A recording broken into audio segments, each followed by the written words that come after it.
Hello, welcome to another Sonic Lab special presentation here with Andy Mack from Akai Professional, and we've got the MPC Touch, which is actually kind of pretty big news. I mean, it was the release of October and the internet, you almost broke it.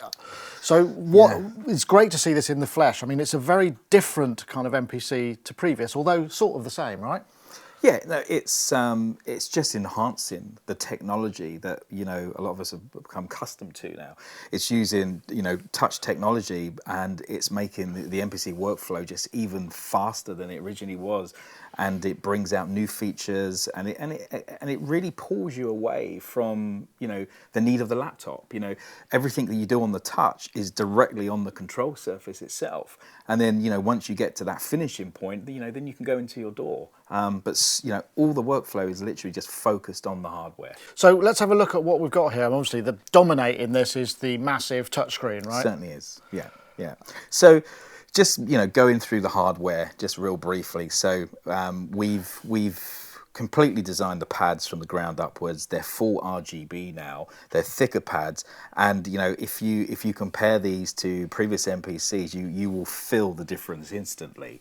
Having the RGB lights is great because especially if you're a live kind of player, or if you want to customize your kits, you want to put melodics on different colors and kicks and snares, it gives you that facility. Visual memory really helps, doesn't it? Yeah, completely. So these are still velocity and pressure sensitive, That's right? Yeah. Okay. Yeah. Then you've got your Q links. So you've still got 16 Q links, but you've got banks A to D here. You've got your data control, transport control, but as people say, some of the buttons have gone, and the reason why we've removed certain buttons is because they're all part of the screen now, so you can access them so efficiently and fast, which again improves the workflow.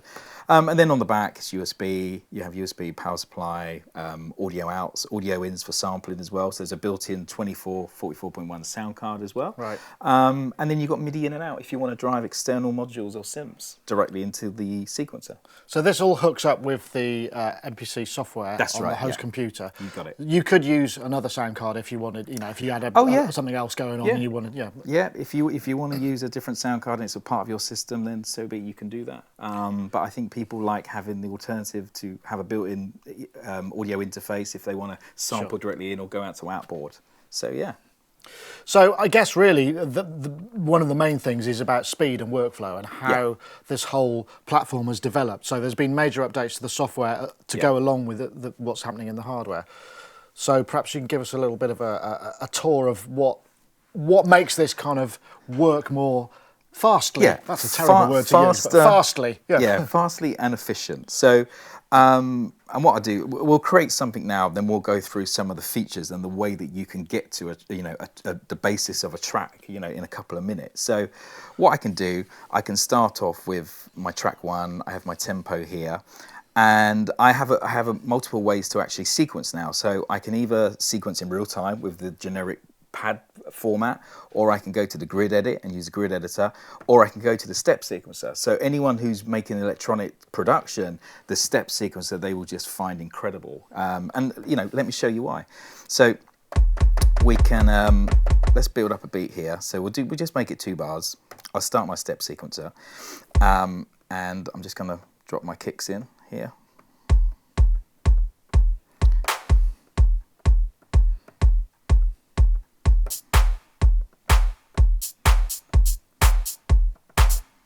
Oh, so each time you touch the pad, it represents the track of the pad that you're working on. So I'm doing velocity moves at the moment. So actually, that makes it a lot more straightforward because I mean, on the previous one, you'd be jamming with one of the knobs, wouldn't you, to create that? Yeah. Exactly. So I'm just building up my track now, and it's all just using step sequencer facility.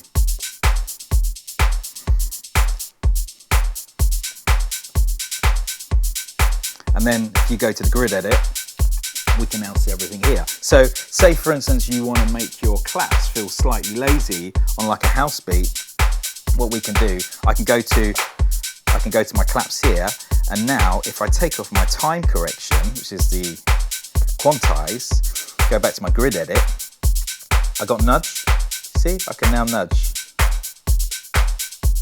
So you can feel just the clap slightly A off. bit more of a disco flam going on there. Yeah, so you know, when you want to do really refined editing to any of your kind of beats, you know, having the grid edit where you can just simply select and then move them back and forth. We can move them to different pads as well, so different locations with different sounds, and we can all do this from the raw beat that you've just created. Right. We can zoom in as well if we want to go into certain parts of the beat. We can draw notes in and simply just add notes to the production, zoom back out, and go back to our step sequencer, and then do velocity curves. So it's so fast the way that you can just use the browser and the touch technology to just enhance your beat.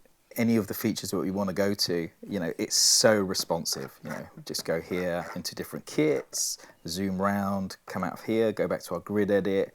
We can look at our track view, go back to our main menu. If I want to open up my mixer view on the program or on the track, I can see it from here. Then I can just quickly close that and hide it as well. So all these kind of functions, you'd be relying on the software. Yeah, I mean, you're not looking at the screen. I mean, the software is over there. I'm seeing it move around, but you haven't even looked over there yet. No, So that's the key, really. Yeah. I mean, I suppose the thing is once you develop a relationship with a piece of hardware, you can be more creatively sort of free. Is that the kind of concept? Yeah, it is. You know, I've been using MPCs like many people from, you know, the very early stage, and I've seen how they've progressed over the years. And you know, when the Renaissance stuff came out, you know, it was all about software integration, and now it's all about hardware control. You know, everybody wants hardware control, and they want the hardware to do as many features as possible. And one thing that people have noticed with MPC Touch is that you are locked into the hardware. You know, and that, again, that keeps you focused on making the music. But because it's linked to software as well, you can increase the feature set or change stuff around. And, That's right, yeah. You know, you can add so many more features. And again, once you finish your production, you want to do vocals or whatever, you know, you're all, you know, remember, you can run this as a plugin inside all your favorite DAWs. So you can just bring in the track that you've made, or you can bring out all the audio returns back into the DAW and then use all the plugins that are in your DAW to mix the whole, you know, to mix your whole track. So you're not limited in any way. One of the demos that we saw in the beauty shots at the beginning when you did the release was all the kind of the pinch and zoom on the samples and stuff. Yeah, I mean, that's something that I'm quite interested to see. Yeah. Because it comes with a whole bunch of content, right? So, and some of that is samples. Yeah, so the content's very interesting because, you know, more and more people want stuff ready out the box. They just want to go straight into the production, and they want to spend, you know, endless hours surfing the net. We've worked with Sample Tools, who normally they have the top 7 chart positions on Beatport in electronic production, and then we've worked with MVP Loops that offer all the trap, hip hop, urban beats, all that kind of stuff, and they also bring in all these kind of melodics as well. So what I mean by that is you can pull up any kit, and then within those kits you've got these amazing melodics that you can chop up as well and just create your own tracks out of them. Which is kind of the old school hip hop way of doing it, but you could use this in more other contemporary EDM stuff and whatever, and take it wherever you like. So if we go to a kit now, this is a performance kit, which there's about 500 of them that comes with it, and every time you load a performance kit, it just gives you all the drums, all the melodics, so you can just do a performance or create an idea. So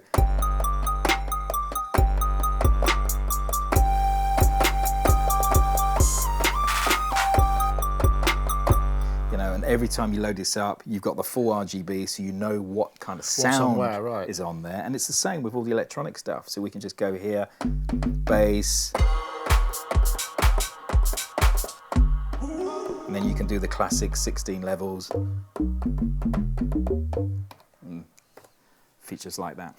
So in terms of those melodic samples, yes. What's the representation of that, the waveform on the screen? Because that was one of the things that was really kind of quite wowy from the original videos that you released. Yeah, okay, so let's have a look at the sample editing facility. So we'll go to menu, go to sample edit, and now I can see my whole waveform. I think that's a breakbeat. Even I can tell that. Yeah, dirty loop. So it's up to me how I want to edit this. So I can use the normal cue links and access start and end points. But the beauty of this screen is that we can just zoom in and zoom out. Now, if I go to regions, I can go to, very kind of choppy recycle way. So we can go, let's go to 16 chops. And then I can listen to these and preview them.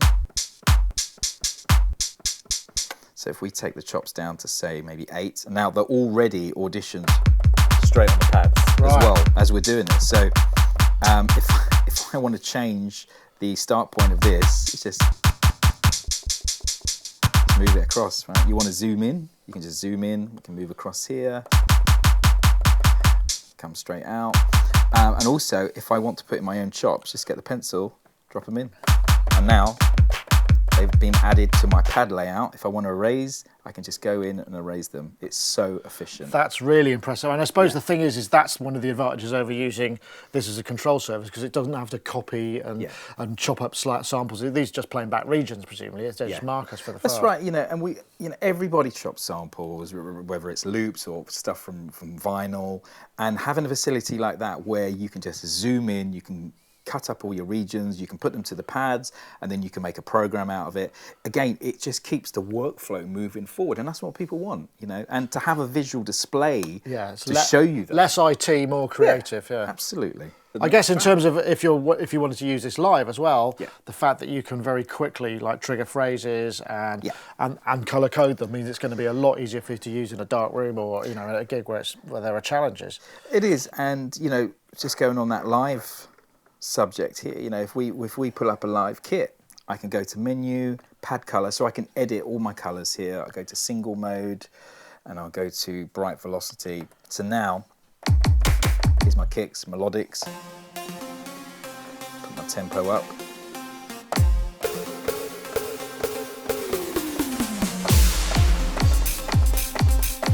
So again, you want to do those live performances. We're off, hold on, let's get the smoke machine on.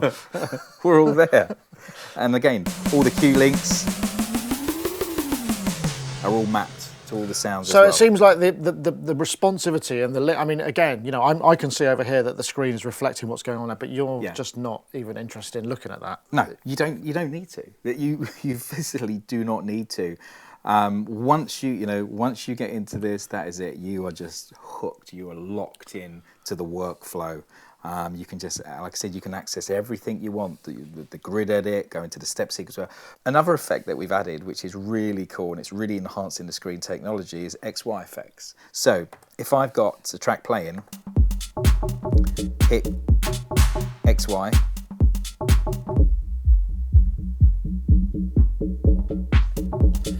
right, so you get traditional XY effects on the touchscreen, right, okay. Which has never been done on MPC before. And is all that stuff recordable via automation into the pattern as well? Yeah, here we go. Just now we're going to record. So we can just record that straight into the software and that will become a part of the automation. So again, reaching out to the electronic market, when you start looking at the step sequencer, the fact that we've got all this content provided by people like Sample Tools, again, who are very connected with Beatport, then you have XY effects and stuff. It opens up the doors to the kind of users that can create beats and performances with this.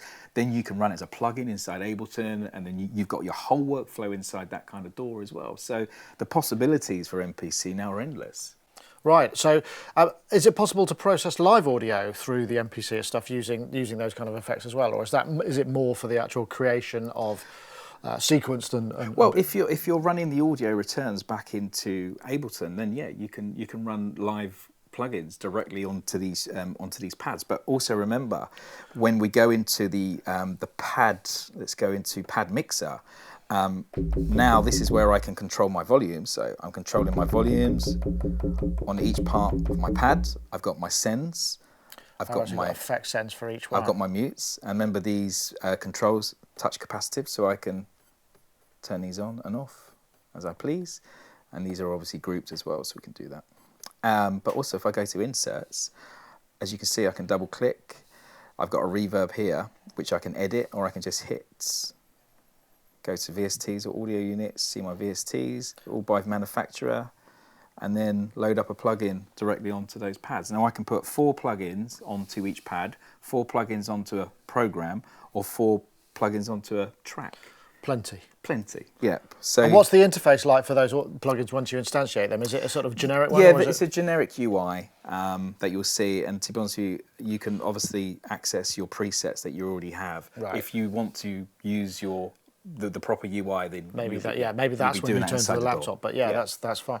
So we've still got the same Was it, how many layers of pads have we got potentially on here as well? So 16 across 8 banks, so 128 samples. But one thing which is very incredible about MPC, which I've never seen any devices that can match the sheer speed when it comes to drum layering. Now, one thing that everybody tries to do is make up their own sounds by merging stuff together.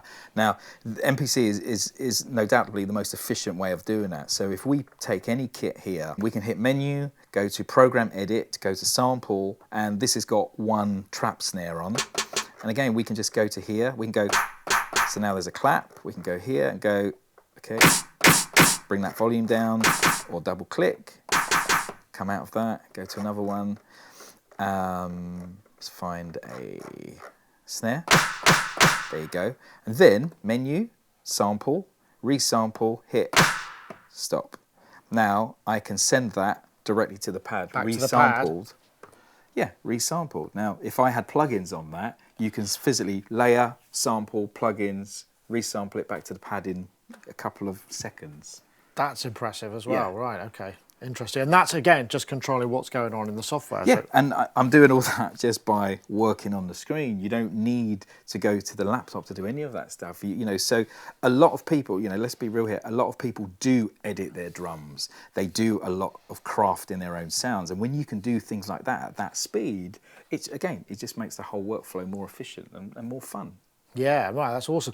I guess the thing is also, I mean, I'm seeing certain paradigms in there that are kind of, you recognise from the whole iPad and the whole touch thing. And the thing is, because you've got the hardware and the touch at the heart, I suppose you can kind of cross-pollinate between those techniques so that you end up getting the best of them, right? Yeah, absolutely.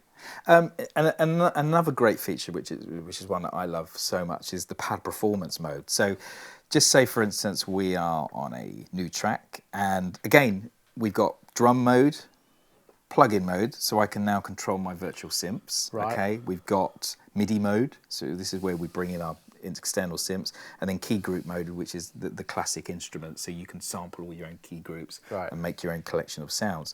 So if we're in plug-in mode, let's go to Spire, go to menu, pad performance. All right, chord pads, right, yeah. Okay. And, you know, in today's culture, a lot of people don't play keyboards, you know, so they need something to, you know, put all these chord progressions in. And having this built into the technology is just awesome because it keeps the workflow, it keeps your ideas running. And again, you can select all the different kinds of chord progressions, you can create change your the own. key, so you can transpose the whole key for all the... Right, all that kind of stuff.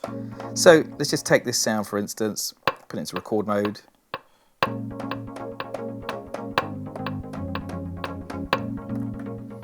Go to grid.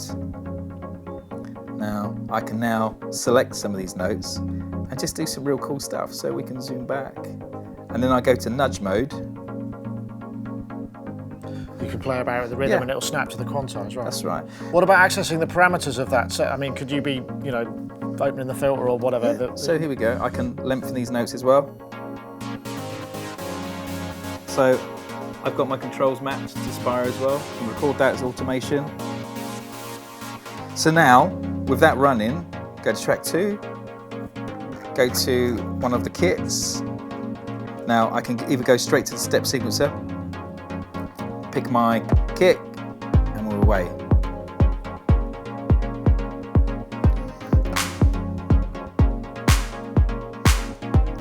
If I want to go back to the normal mode, we can see all of our pads down here, so we can see what we've done.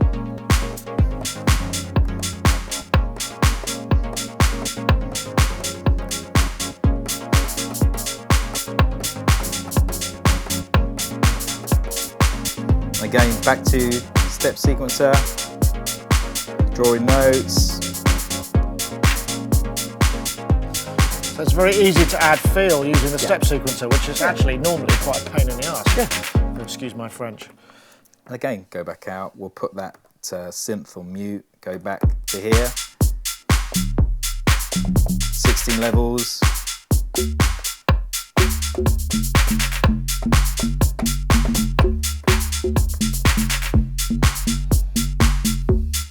And now we've got our bass line running. And I mean, you know, these sounds, like they do sound kind of quite production ready. It's not like, oh, I need to tinker with that too much. You can get something that's pretty convincing straight away. Yeah, we've really strived to make the content, which you basically get 10 gigabyte of brand new drum content, which again is hip hop, trap, urban, street, electronic, and then you get 8 virtual instruments from Air as well. So you get Hybrid 3, Vacuum Pro, the Riser, you get the Mini Grand, DB33, you get a massive collection of instruments already that will enhance your production. Expand 2 as well, which is kind of like an old kind of classic JV1080 with just hundreds and thousands of sounds. And then you get all the legacy stuff as well. So plenty of stuff, and this is all. This is all available now, right? Yeah, this is all available now. So for the price point that this is, $499, and you get everything here, the workflow, the sound content. It's such an amazing product. It really is. Andy, thank you very much. Pleasure. I'm guessing we might persuade you to leave us with yet another snippet of your creativity as we play out. Yeah, we could do that. Absolutely. So thank you very much for watching. That has been the Akai MPC Touch. Thanks again to Andy for joining us. Don't forget, subscribe to the channel and check out, we'll have a review coming up of this soon. See you later.